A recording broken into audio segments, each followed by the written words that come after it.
Welcome to Bitch Listen, the podcast where I take identity, politics, and the law and run them through a blender set to, are you fucking kidding me right now?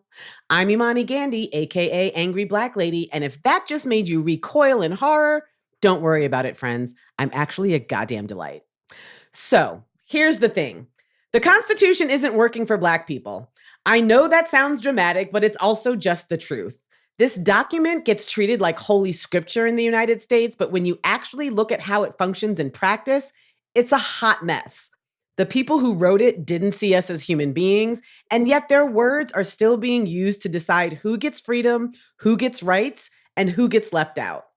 For Black folks, the Constitution has rarely been a shield. More often, it's been a weapon, one wielded to uphold slavery, justify segregation, gut voting rights, and hand power back to the same rich white men who were running things in the first place. Sure, there have been moments when courts expanded rights, but those moments are the exception, not the rule. That's why today I'm talking to Elie Mystal, who has been saying the quiet part out loud, that the Constitution isn't sacred, it isn't fair, and maybe, just maybe, it's trash. Elie Mystal is the nation's justice correspondent. He's also an Alfred Nobler Fellow at the Type Media Center and a frequent guest on the podcast I host with Jess Pieklo, Boom Lawyered. His first book is the New York Times bestseller, Allow Me to Retort, A Black Guy's Guide to the Constitution, published by the New Press. And last March, he published his second book, Bad Law, The Popular Laws That Are Ruining America. It's an incisive and funny book, which, considering it's about the law, is pretty damn impressive. If Allow Me to Retort was about showing that the Constitution isn't holy writ, Bad Law is about exposing the everyday legal landmines that make this country harder and more dangerous to live in. Elie is one of the best writers on legal issues in the game. I never miss one of his pieces. He often manages to break through the bullshit and show us how the Constitution and the Supreme Court is basically a scam for rich white people. So today, we're going to talk about what the Constitution really does and doesn't do for Black people, why so many of our laws are actively working against us, and whether this country is even capable of getting it right. So Elie, thank you for joining me. I'm so excited that you're here. Thank you so much for having me. That was a lovely introduction, and I am happy to be in this intersectionality podcast right now. It sounds awesome. So do you think I'm overstating it? Is the Constitution a scam? Is the Supreme Court a scam? Or is the Constitution actually a pretty decent document that gets interpreted by a bunch of white conservatives and Clarence Thomas so that it doesn't protect the people it was intended to? Or is the Constitution actually doing what it was always supposed to do, protect rich white people, and the brief civil rights era was just a blip? Yeah, so that's all of the above answer. Multiple things can be true at the same time, right? If you start at the beginning, which is where the Republicans and Clarence Thomas always want us to start, what you see is a document written by slaveholders, right? You see a document written exclusively by white, male, rich slaveholders. And their idea was to create a white, male, rich slaveholding empire in the Western Hemisphere. The Constitution was their tabula rasa to bring forth a slaver empire in the New World. That's what they wanted to write, and that's exactly what they did write. You know, sometimes people will say, like, oh, not every single person who was involved in the drafting of the Constitution were slaveholders. That's true, but they were all friends with slaveholders, right? Right. They were all willing to make deals with slaveholders, right? It's almost a point that is overlooked. Not a single woman in the room, right? So how can you possibly write a document that is good and inclusive and democratic and represents all when only one small subsection of society is allowed to have a say, not only in what is drafted, not only in what gets written down, but on what gets voted on who gets to ratify the Constitution, because all the state legislatures, they were all exclusively white, male, and rich people, right? And then even pulling it all the way forward into the modern day, most of our Constitution, even the amendments, have been written and ratified exclusively by white, rich, landholding men, right? There's not a single state that had a majority legislature of women that has ratified a single amendment in the current Constitution, right? So starting from the beginning and pulling that thread all the way through now, this is a white man's document and it looks like it. So when you ask, like, is the Constitution working as intended? Pretty much. And the intention was to crush the rights and democratic participation of everybody who was not a rich white person, right? The thing that people love to throw back at you is, oh, but it can be amended. And it has been amended, and it's been amended to do all these great things. And I like the Reconstruction Amendments. I think the Constitution should be the Reconstruction Amendments and a bunch of suggestions. Like I like the idea, the Eric Foner idea of the second founding. That's all well and peachy.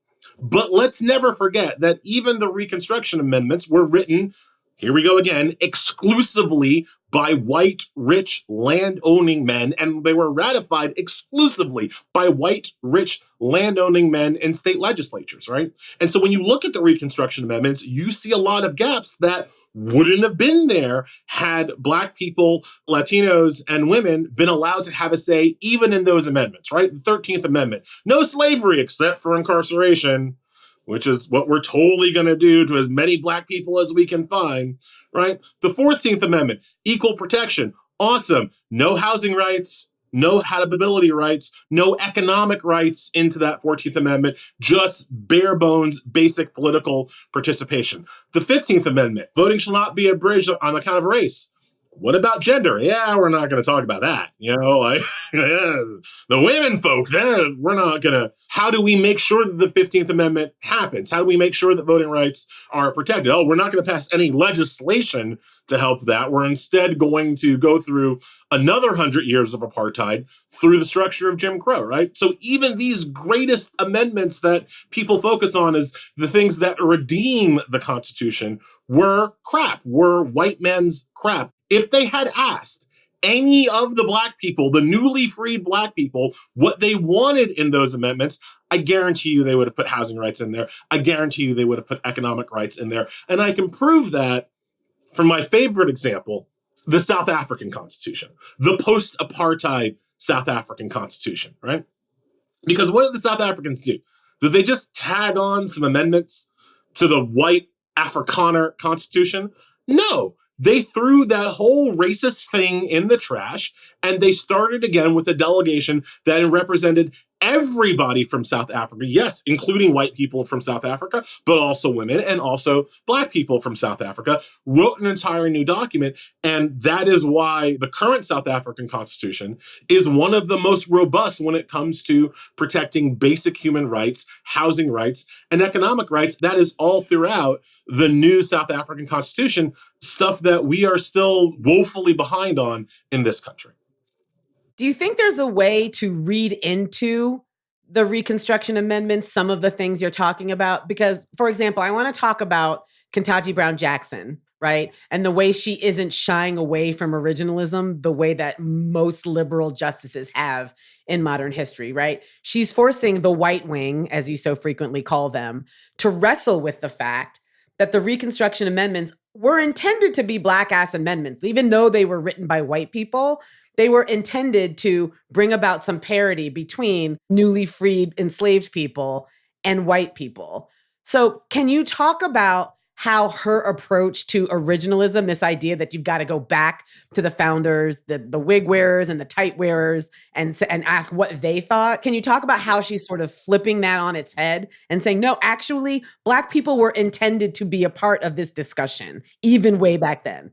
One of the biggest strengths of our system and biggest weakness, biggest fault lines in our system is the same thing.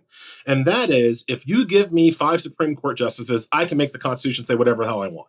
Right? You give me 5 Republican justices, I can make the Constitution say the president is a king. You give me 5 liberal justices, I can make the Constitution say equal rights for everybody. I can do both things in an afternoon, depending on how many justices you give me on the Supreme Court. The Supreme Court in our country, and a lot of people who live here don't understand this. The Supreme Court in our country has more power than any other high court in any other advanced democracy, right?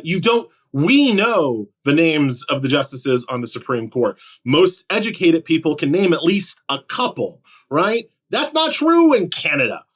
That's not true in Germany. You don't have the German high court sitting there and telling parliament and the premier, actually, no, Angela Merkel, you can't do that today because I, who have not been elected by anybody, and then That doesn't happen in other countries. It happens regularly as a feature in this country, right? So that is one of our hugest problems. But yeah, if you give me 5 liberals, if you give me 5 people like Ketanji Brown Jackson, I can expand the studio space around the Reconstruction amendments to make them do what they arguably were intended to do, right?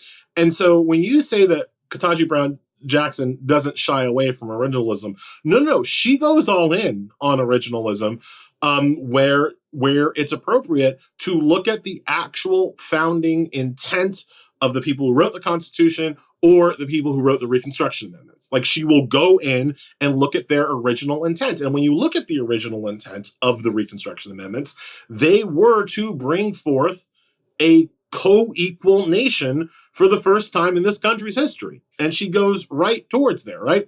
She points out, I point out in my book, Allow Me to Retort, that the 14th Amendment was passed in response to a piece of legislation, the Civil Rights Act of 1868, which the white folks in Congress did not think they had the power, they had the constitutional power to pass the Civil Rights Act of 1868 without the 14th Amendment, without the 15th Amendment. They passed those amendments so that they could pass the Civil Rights Act, which is, to me, the best evidence of original intent that you are likely to get, right? And that's why they did it that way. So yeah, you can absolutely do what Jackson does and expand them. As I'm a big believer in substantive due process. I know that's a legal, wonky, jargoning term, but the way that I always explain it just means fairness, right? It just means fundamental fairness. We have equal protection and fundamental fairness. And if you think about what fairness actually means, you can make the 14th Amendment do a lot. If you interpret it very narrowly, you can make the 14th Amendment do almost nothing at all. You can make the 15th Amendment do almost nothing at all. That's what the conservatives have always been on. And I know, depending on where we are in history, the conservative party is the Democrats, right? Or the conservative party is Republicans. I don't care what the racist white people want to call themselves at any point in history. What racist white people want to do is constrict the understanding of the Reconstruction Amendments so that they protect almost nobody. The last point I want to make on this, Imani, is that people who live here but haven't looked at our own history kind of don't understand how differently these things could have gone, right? The first set of cases that got up to the Supreme Court under the 13th Amendment were not about slavery for Black folks. Those weren't the first lawsuits. The first lawsuits emerged from a series of cases called the slaughterhouse cases, and they were white folks who, spoiler alert, worked in slaughterhouses, who were arguing that their rental conditions, they worked in slaughterhouses for rich, what Bernie Sanders would say, millionaires and billionaires who owned the slaughterhouses in Louisiana. So the white folks working under these millionaires and billionaires were like, economically, we are enslaved to them. Economically, we have no way out of this environment. And so economically, the 13th Amendment should apply to us white folks. And the Supreme Court, because again, you can make the Constitution say whatever you want with enough justices, the Supreme Court said, actually, no. The 13th Amendment only applies to Black folks. It didn't mean anything to white folks. It doesn't have anything to do with white folks and their working conditions. That's not what the amendment says. Right. There's nothing in the 13th Amendment says that involuntary servitude should not be legal in this country, but only for Black people. White slavery, go nuts. It doesn't say that at all, right? But it's the Supreme Court that restricted a potential economic powerhouse behind the 13th Amendment right from the jump. And because liberals are feckless and weak, liberals never went back and revisited that and updated the interpretation of the 13th Amendment to be something more robust than what we currently have. And that's why you don't see lawsuits under the 13th Amendment now, right? You could have, if not for the slaughterhouse cases, right? So there's always a way to wring more rights out of this Constitution if you have justices willing to do it. So you say we don't see a lot of lawsuits under the 13th Amendment, but shouldn't we? Given Dobbs, given that we don't have abortion rights anymore, given that giving labor literally has the term labor in it, and the 13th Amendment cuts against that. I mean, I want to have Michelle Goodwin on this podcast at some point because she has been talking a lot about let's talk about the 13th Amendment when it comes to abortion. Why are we not making those arguments?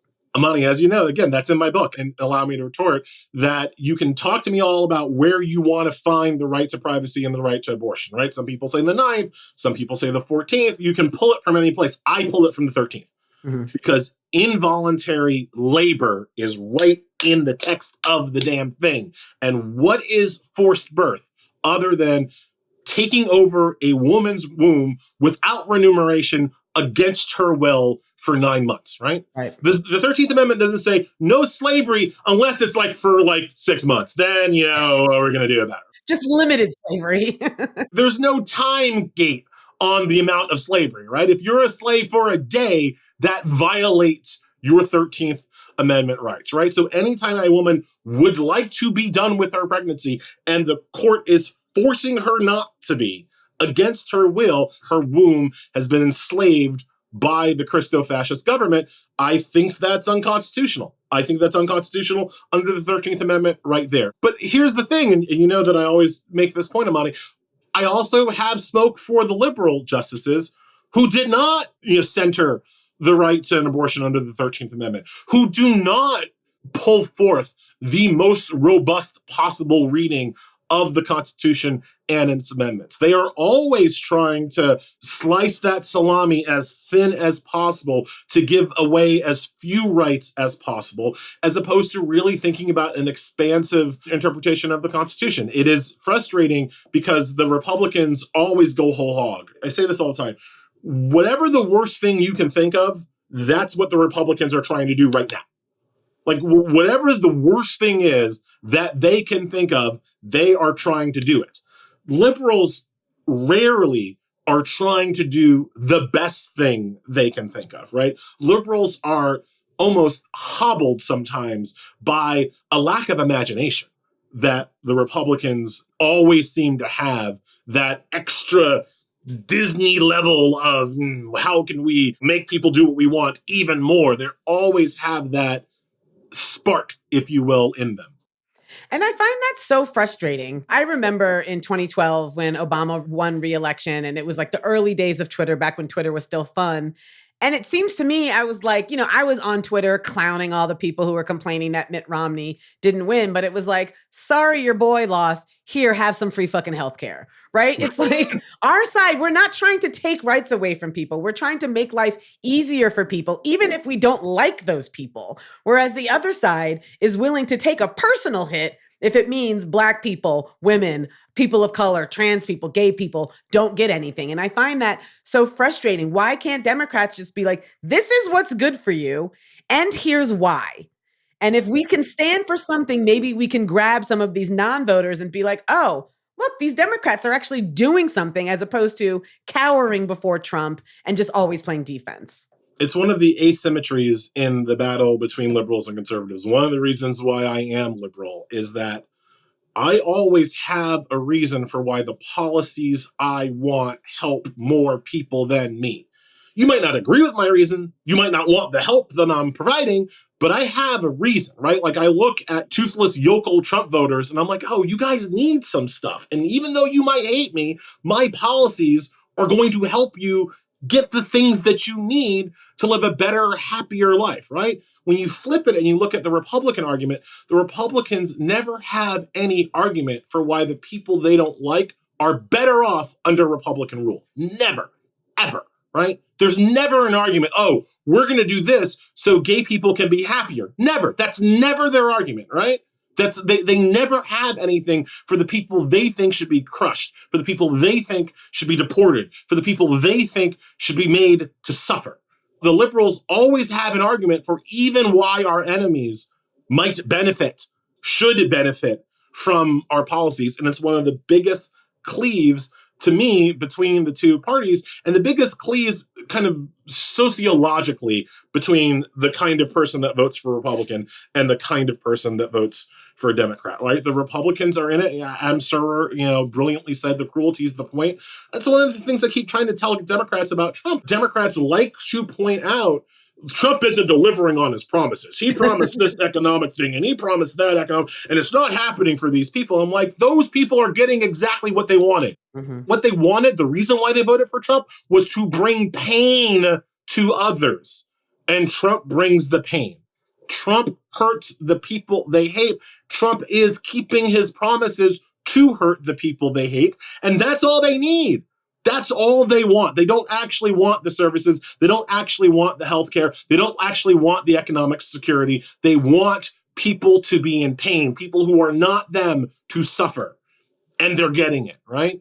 Liberals try, I think, sometimes ineffectually, to help as many people as possible with their policies. You know, if we're going to strip away the mythology around the Constitution and just tell Black folks what it is, what would you say? It's a slaver's document. It's a document written specifically for the purposes to keep us enslaved.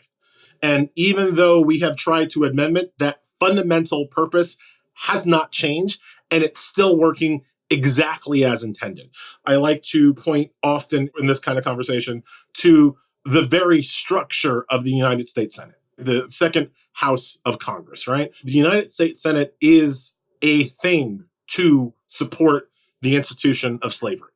It's why land has more voting power than people. And that is a poison pill put directly in to the original Constitution in the hopes that slavery would never be taken away. If you give land more votes than people, then the landowners get to run things. And that's how the Senate works. The Senate should be abolished. It's a terrible idea. But again, to point out that these slavers knew what they were doing, people don't understand the structure of the Senate is the one thing that cannot be amended through the regular constitutional amendment process.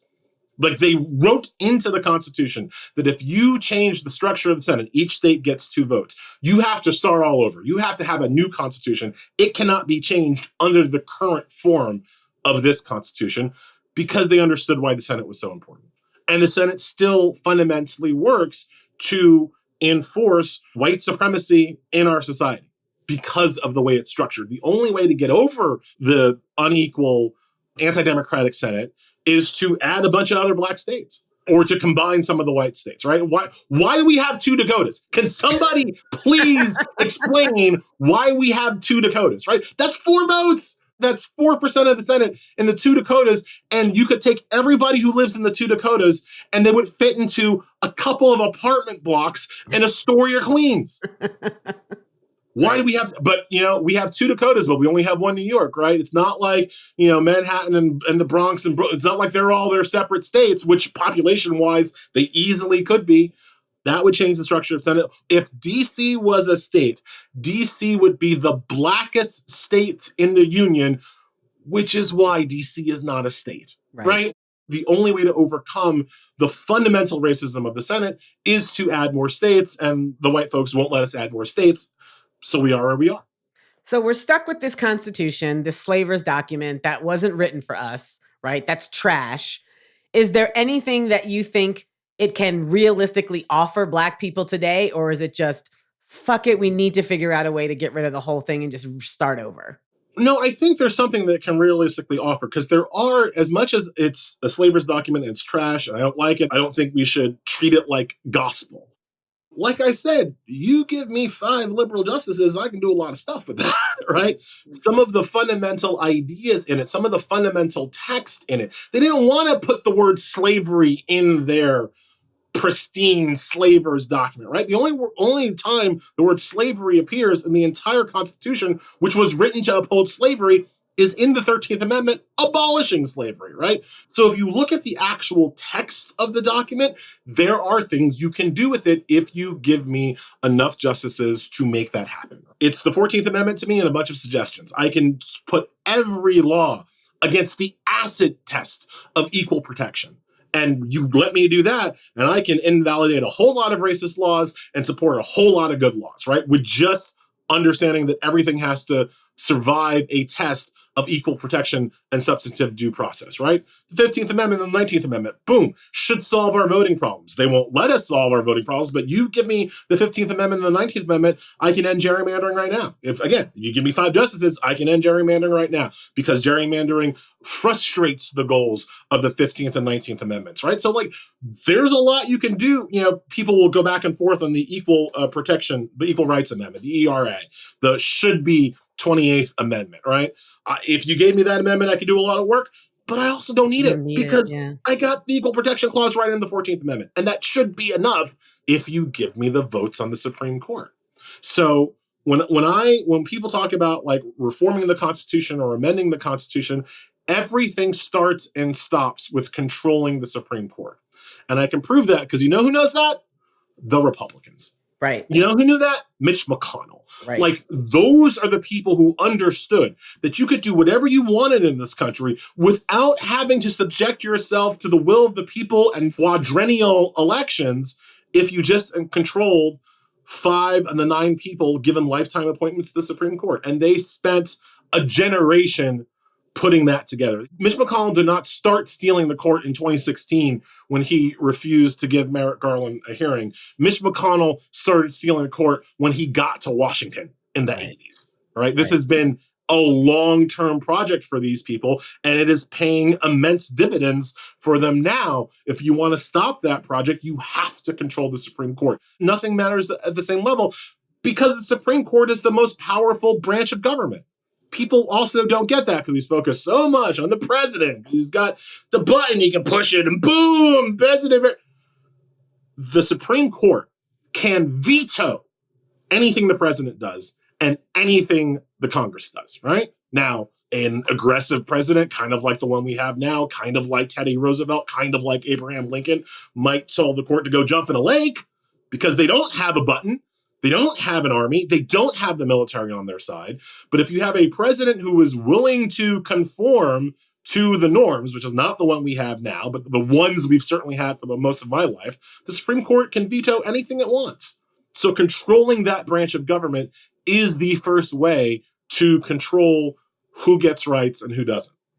But that's a huge problem in and of itself, right? These 9 unelected jamokes who, as you say, have more power than the president. Sam Alito is more powerful than Donald Trump. I've been saying that for a while now. Like, he has more power than Donald Trump. And so you talk about the willingness to conform to norms and how that willingness only seems to appear on one side, on Democrats versus Republicans. How do we get Democrats to realize that they need to start bucking these norms, these institutional norms that they are so beholden to, in order to start to claw back some of the rights that have been ceded to conservatives? Man, Imani, I don't know. I honestly, that's where I land too. Like, fuck, I don't know. And if I knew how to get Democrats to do it, I wouldn't be just sharing it on your podcast, right? I'd be screaming it from the streets, and then I would go to Norway and get my prize, my Nobel Prize for fixing it. Right? Like, that's what I would do. I don't know how to get Democrats to get out of their own way. I don't know how to get Democrats to agree that self-preservation is a good thing. I don't know how to get Democrats to focus on this. As we were talking coming out of the 2020 election, Biden had one job. Well, he had 2 jobs. One, put Trump in jail. He failed. 2, retake the Supreme Court, pack the court. And what did he do? He made a commission. The only way Democrats will take the courts as seriously as they need to is if Democrats start losing primaries for not taking the courts as seriously as they need to. That's the only thing that will shake this party out of its malaise. That happens on the Republican side.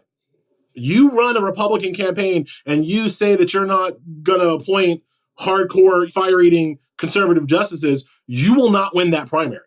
Republican voters have been trained to suss those people out and reject those people, right? Susan Collins has to vote for the alleged attempted rapist, Brett Kavanaugh, or she gets primaried and loses. That's her thought process. Democrats don't give a damn because they've never lost. Dick Durbin never loses a primary for being Dick Durbin when it comes to the courts, right? He should, but he never does, right? He never will, because he's running away like a little...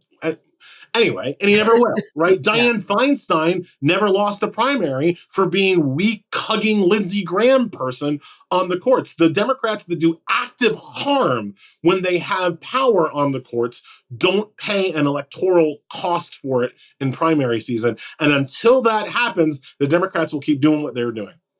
I hope you don't mind if I curse because I'm quoting. The podcast is called Bitch Listen, Ellie. I always go back to Rahm Emanuel. Right? 2008, We elect Barack Obama, a constitutional law professor, by the way, who one would think would certainly understand how important the third branch of government is, right? His chief of staff, Rahm Emanuel, they're asking him, why is Obama so slow on appointing judges? Why has his judges at that point been so milquetoast, middle of the road, mealy mouth? Where's the fire? And Rahm Emanuel says, and I'm quoting, I don't give a fuck about judges. That's the whole ballgame. It is a democratic sickness that when they get in power, they think that judges are the least important thing as opposed to the most important thing they can do. And I will always give Biden credit for this. I mean, he did not expand the courts. He did not expand the lower courts. He did not do the things that he needed to do to get more judges on the court. But for the judges that he did put on, and he did by one outpace Trump in his first term in terms of appointing judges. They were the most diverse panel of judges that we've ever seen from any president, including the first Black one. Not just racially and ethnically diverse, not just gender and sexual orientation diverse, although they were racially and gender and orientation diverse as well. Experientially diverse, right? It wasn't just the same 8 people that you meet at Harvard Law School, rotating through those positions. It was public defenders. It was prosecutors. It was defense attorneys. It was labor experts. It was an intellectually diverse field of judicial appointments as well. It's one of his greatest legacies. The judges that he put on these courts, he didn't put enough on. He didn't take the courts as seriously as he could have. But that was still progress based even from what we had under Obama, to say nothing of the ridiculousness of the Clinton administration when it came to this. So speaking of the Clinton administration, in your new book, Bad Law, you talk about the way to fix this is Democrats divesting from neoliberalism. And neoliberalism is one of those terms that people bandied about during the 2016 election. All the Bernie folks were calling all the, quote, shit libs, neo-libs, and that term got sort of metastasized. Yes, exactly. So can you talk about what you think neoliberalism is and how it's killing us? Neoliberalism fundamentally at the 30,000 feet, the macro level, is ceding to corporate America jobs that should be done by the government. That is the simplest way of understanding it, right? There is a service that needs to be provided in this country. Who's better at providing it? The market or the government? And neoliberalism is the belief that, actually, the market, well-regulated, whatever, can provide most services that traditionally the government provided. Now, obviously, Republicans are like, hell yeah, brother. I keep saying, if Democrats didn't exist, Republicans would invent them, right? We're so helpful to them in these ways. But Republicans have always been like laissez-faire capitalism. The market shall provide. I mean, it started really because Reagan kicked Democrats' asses for a decade. What metastasized was the belief that actually we have to become free market capitalists. And we also, as Democrats, have to start ceding to the market functions that should be run by the government, right? There are 2 fundamental problems, therefore, with neoliberalism. One is that the market is there to make money. Yeah. The government should be there to provide services and fairness and, make the more perfect society. The market is just there to make money. And so if you cede government services to the free market, you have government services run on the idea of making money as opposed to run on the idea of promoting fairness and justice and social equality, right? Those are 2 fundamentally different tracks. And neoliberalism takes you down the wrong one, right? That's the first, to me, obvious problem. The second problem is that I don't get to vote in the market, right? Right. You can say, you vote with your wallet. My wallet doesn't buy me enough votes to really make a difference in the market, right? The brilliance, the hope of democracy is that it's leveling, right? One person, one vote. And we know it doesn't really work that way. We know that you can use your money to kind of buy more political influence than others. We know that there are crossover problems, right? But the fundamental premise of democracy is one person, one vote. The fundamental premise of capitalism is the person with the most toys wins. Yeah. Right? The person with the biggest wallet gets the biggest say in how the market operates, right? And so when the government and when Democrats give to the market government services, what they're really doing is giving away my power. giving away my power as a citizen and a voter and giving it to corporate fat cats. Like that is the fundamental issue, right? So maybe you think that the government can't provide services as efficiently as the market. Maybe I would even agree. Who cares? Because the point is not the most efficient provision of services. The point is the fairest and most just provision of services. That's what I want my vote when I pull the lever to count for. And I don't get to vote for that when Sephora is determining, who gets healthcare or not. Like, it just doesn't work that way. So I want to turn to my favorite topic, abortion, because it's, 80% of my personality. I loved your chapter on the Hyde Amendment, because when I started to read it, I'm like, yeah, but Dobbs, like, why are we even talking about the Hyde Amendment anymore? It's dead in the water. The idea that we're ever going to have publicly funded abortion is dead in the water. The Hyde Amendment is just the discrimination in the delivery of healthcare services written into law, right? And so it seems kind of silly to worry about government-funded abortions when Republicans are trying to institute a national abortion ban without even passing new legislation through the revival of the Comstock Act. Can you talk to my listeners and viewers about why it's still important to talk about the Hyde Amendment, even though the Supreme Court just, eliminated the constitutional right to abortion?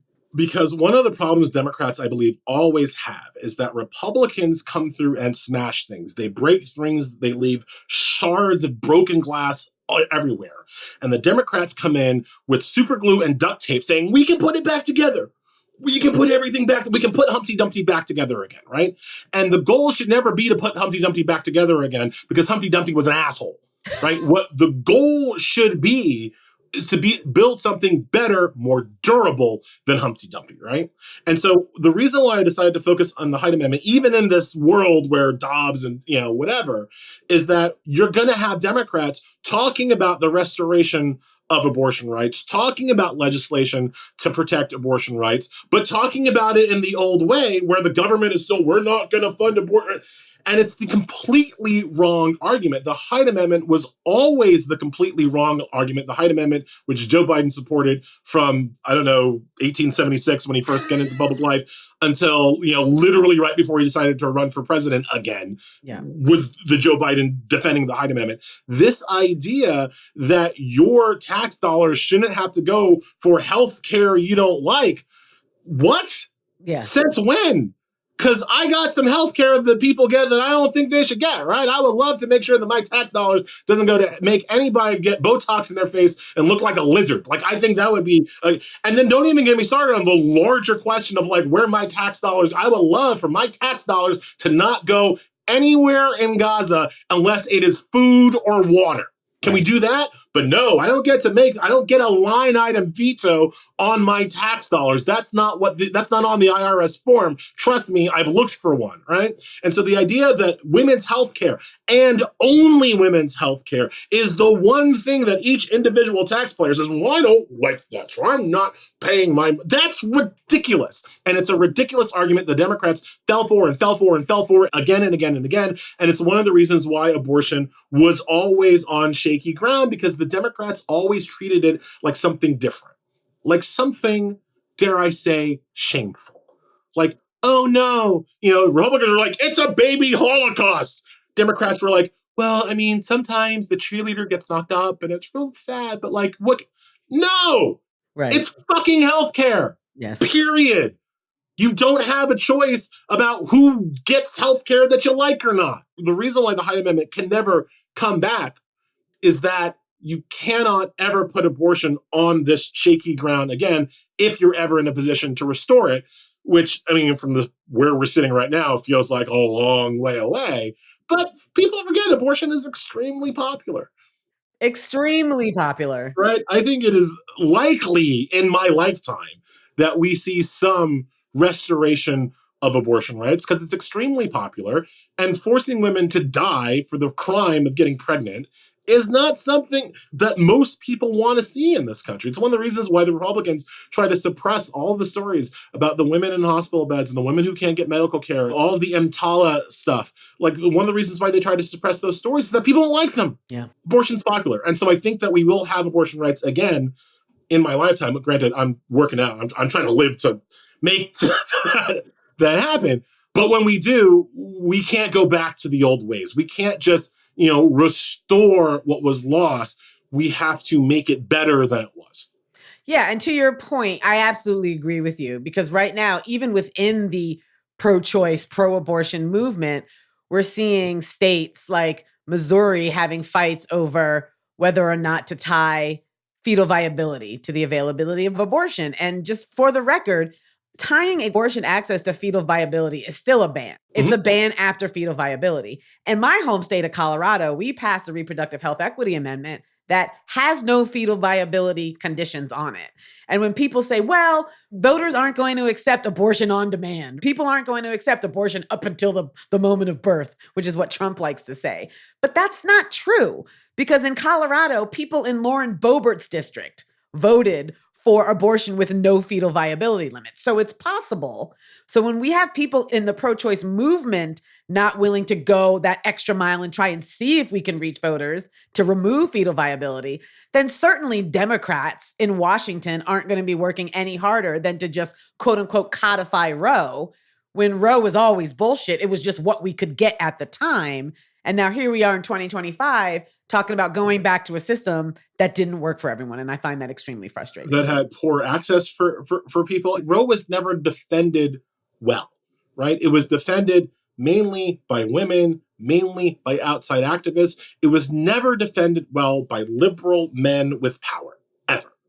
And that is one of the reasons why it's gone. Because liberal men with power, fundamentally, especially the more crazy Christian ones, fundamentally couldn't seem to understand basic reproductive rights, basic reproductive health, and the basic mentality of a person who gets an abortion. This idea that some woman is getting an abortion at 8 months pregnant because she has cold feet is not a thing. No. It's not ever a thing. That's never how it happens, right? You're talking about the need for late term abortions comes from serious medical complications, situations where you have to make an incredibly difficult Sophie's choice that I am prayerful and thankful that I never had to face in my life between the life of a mother and the life of the child. That's a terrible choice. I don't want to have to make it, but I damn well know that if I ever did have to make it, I don't want Lindsey Graham telling me what I can and cannot do. That's just ridiculous. But that's, again, because Democrats fail to defend it correctly, that is what's out there in the public zeitgeist about what late term abortion is, when that's just not the case. That's not what people are fighting for. People are not fighting for the right to change their mind. They're fighting for the right to live. And they're fighting for the right, as one of the tenets of reproductive justice is to raise their children in a safe, sustainable community. And we can't do that if, for example, Mark Zuckerberg is building data centers in Memphis, Tennessee, in very Black neighborhoods and poisoning the air and poisoning the water and poisoning people. I mean, it's just. My wife and I, before our first child just turned 13, we had really serious conversations about what to do in a medical emergency involving birth, when she might be drugged up or incapacitated or whatever, and I would be the one essentially making the call. I didn't agree with her wishes, which was kill me to save the baby, but I respected them. We got to the point where it was very clear what I was going to have to do in those situations, to say nothing of what I was going to have to do in a situation where, you need this emergency C-section, which thankfully she didn't need, or, all these kinds of things. I was involved, prospective father in those conversations. Those were difficult conversations. And my wife had one of the easiest pregnancies that we've ever even heard of. All the women are getting around telling their horror stories. My wife's like, mine was pretty, like, Just popped out in the bath. and then we had a sandwich. Like, it was she had one of the easiest pregnancies, no complications, not a long time in labor. We were sitting there quoting Princess Bride to each other 5 minutes before the baby popped out. Easy as pie. And yet we still had these real serious, difficult conversations about, well, what if it wasn't?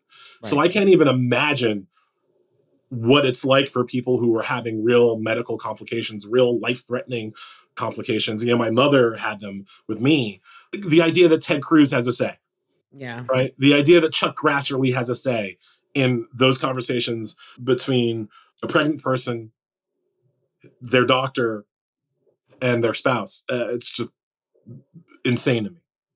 Elie, things are crap right now. obviously. So I want to ask you, what do you do for fun? I know you're a gamer. We're both gamers, but pretty avid gamers. What games have you been playing? Yeah, I'm a big gamer. I always say that once you have kids, you can keep one hobby. Yeah. Everything else goes away. But you can keep one, and the one that I chose to keep is video games. So I watch very few movies now. I'm not up on the Netflix. I have no idea what's new in music, but I am playing all the new games. So I just recently finished Expedition 33, Clair Obscur Expedition 33. That's got to be game of the year. That's French Final Fantasy. That was an Okay. amazing experience. My old warhorse Destiny is on the rocks just a bit. The CEO bought too many cars and didn't pay his people enough, and Destiny is on the rocks a bit right now. So I recently got into Warframe. The new big game at the time of this recording is Borderlands 4, which I've been playing through as a black girl character.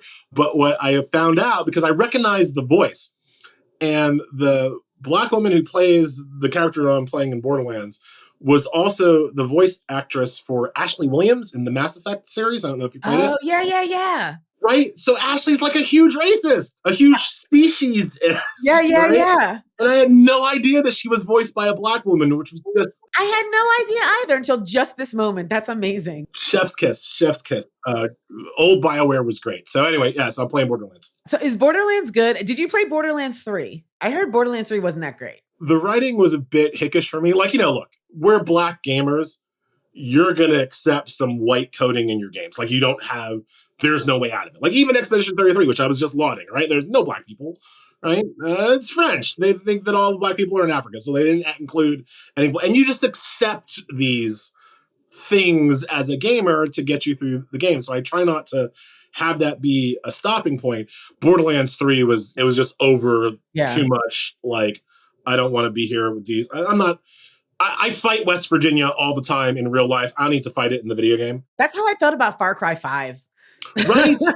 Far Cry 5 was just like, this cuts a little bit too close. It's the first Trump administration. I'm trying to play Far Cry 5 and get the damn Peggies. Like, no, thank you. I'm good. That's a great call. Sometimes some games you can't forget who you are, right? Because when I play, I always play as my full self. Like if I'm playing an MMO, if I'm playing an RPG, I'm a black character and I exist in the world as that, while understanding that this fundamentally is a medium made for young white males and that it is coded for young white males. And that's just something that I'm going to have to deal with if I want to play some of these games. So I can accept that to a point, but occasionally you'll like the wrong game will hit you at the wrong time. And I'm just like, it's like Kingdom Come Deliverance. Great RPG, immersive, whatever. I don't want to be a white guy in Bavaria. I'm good. Thanks. No, dude, not today. So I can pick up Borderlands 4 and start playing it if I've played Borderlands 2, but not Borderlands 3. Yeah, Borderlands 3 is not necessary. They put you on a whole different planet. And okay. Because I also really enjoyed Tiny Tina's Wonderland or whatever the hell that game was called. Oh my God. The graphical quality of Borderlands is very much like Tiny Tina. Like you'll like it. It's good. My producer had a question because they're working on some video games. What's a good shooter game that has great weaponry? Because the one thing that I could think of was like The Division 2. My two answers to that question is The Division 2 and Destiny. Old school Bungie, the makers of Halo, the makers of Destiny 1, they have the best gunplay in the genre, like in the business. I don't like guns. I don't usually play like gun heavy games. Even compared to Borderlands, Destiny has the best gunplay. Make no mistake about it. That is their claim to fame. All the guns have special names. They have special lore. I got a gun in Destiny called Sunshot. And when I hit a headshot, it explodes like a solar. It's so cool. It's like just heads popping like piñatas, right? Destiny, Bungie gunplay cannot be beat. In terms of like more realistic, like people will say Call of Duty, that's another one of those games that's just too far over the MAGA line for me. But yeah, the Division 2 also has great guns and great gunplay if you're into that kind of thing. I love gunplay in games. I've never held or even really seen a gun in real life, but I'm an excellent sniper in like Division 2. So if you ever playing Division 2, you need someone to just stand back and pop people in the head, I'm your girl. Elie, this has been such a delight. I always love talking to you. You're one of my favorite people. I'm shocked that we haven't met in person yet. Next time I come to New York, we got to at least have coffee or a drink because it's obscene that we haven't met yet. Where can people find you? I know you're not on Blue Sky too much, but you've sort of been dipping your toe in a little bit lately. No, I've been more on Blue Sky recently. Elie NYC at Blue Sky. I'm not really on Apartheid Clyde site. I'll go there to like post my stuff because I like money. And so Makes I will sense. post my articles on Twitter, but I don't really interact with the people there. And I write now twice a week for The Nation, nation.com, and I have a weekly newsletter now that I put out. I think this week it's going to be a lot of Jim Comey. What's your newsletter called? Elie versus the U.S. Elie versus the U.S. I like that. All right. Well, I'm going to sign up for that one for sure. I can't thank you enough for coming in and talking just real talk about how the Constitution is crap. Oh, absolutely. Imani, you were also one of my favorite people, and keep up the good fight. That's it for today's episode of Bitch Listen. Huge thanks to Elie Mystal for joining me and for saying out loud what so many of us have been thinking. The Constitution isn't holy, it isn't neutral, and it sure as hell isn't working for Black people. Laws aren't set in stone, they're choices. And bad choices can be overturned. They can be rewritten. They can be tossed in the trash where they belong. If you want more of me between episodes, you can follow me at Angry Black Lady on Blue Sky, Instagram, and Threads. And please make sure to subscribe to my newsletter, Angry Black Lady Chronicles, where I write about law, politics, identity, and whatever else has me hollering that week. And if you just can't get enough of me in your ears, please check out my other podcast, Boom Lawyered, where Jess Mason-Piclo and I break down the latest legal fuckery from the Supreme Court with our signature mix of snark, receipts, and side-eye. Thanks for listening. And remember, if the Constitution were a Yelp review, it'd be 1 star. Do not recommend. See you on the tubes, folks.